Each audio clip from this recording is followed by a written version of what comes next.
Hi children, ఇక్కడ రెండు fractions ఉన్నాయి. ఒకటి వచ్చేసి ప్రాపర్ ఫ్రాక్షన్. ఇగోండి, పై సర్కిల్ ఏమో న్యూమరేటరు, కింద సర్కిల్ ఏమో డెనామినేటరు. ఇక్కడ డెనామినేటర్ పెద్దదిగా ఉంది కాబట్టి ఇది ప్రాపర్ ఫ్రాక్షన్. అండ్ అలాగే ఇక్కడ పై సర్కిల్ పెద్దదిగా ఉంది కాబట్టి, అంటే న్యూమరేటర్ పెద్దదిగా ఉంది కాబట్టి ఇంప్రాపర్ ఫ్రాక్షన్. మీరు ఇప్పుడు రన్ చేస్తారు.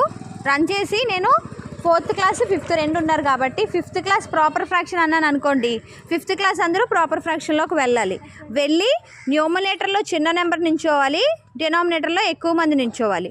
అదే ఇంప్రాపర్లో ఎవరైనా నించుంటే న్యూమరేటర్లో ఎక్కువ మంది నించోవాలి, డినామినేటర్లో తక్కువ మంది నించోని మీ ఫ్రాక్షన్ యొక్క వాల్యూ కూడా చెప్పాలి.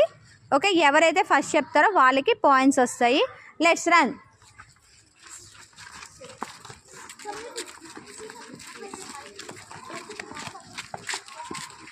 5th class proper fraction.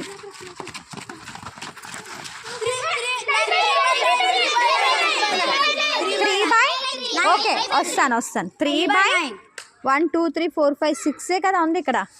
3/6, but మీరు 3/9 అని చెప్పారు.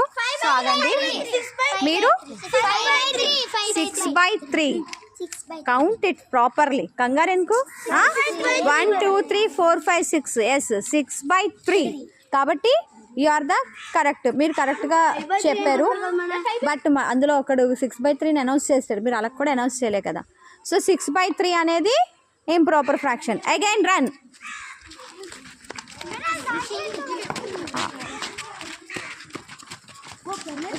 5th class improper fraction.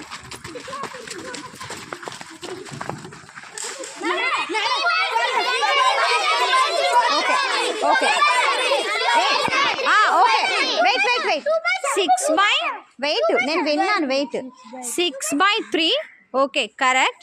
ఇక్కడ మీరు ముందు 3/7 చెప్పారు, కానీ కాదు. 2/7 కూడా కాదైనా 2/, చూడండి మీరు ఎంతమంది ఉన్నారు.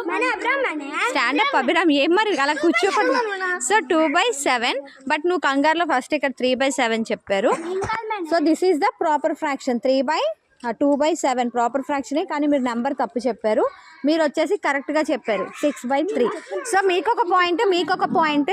ఫుల్ వీడియో కావాలంటే ఫుల్ గేమ్ అనేది మనకి ఛానల్లో పెట్టాము. సో చూడండి అండ్ మా పిల్లల్ని బ్లెస్ చేయండి.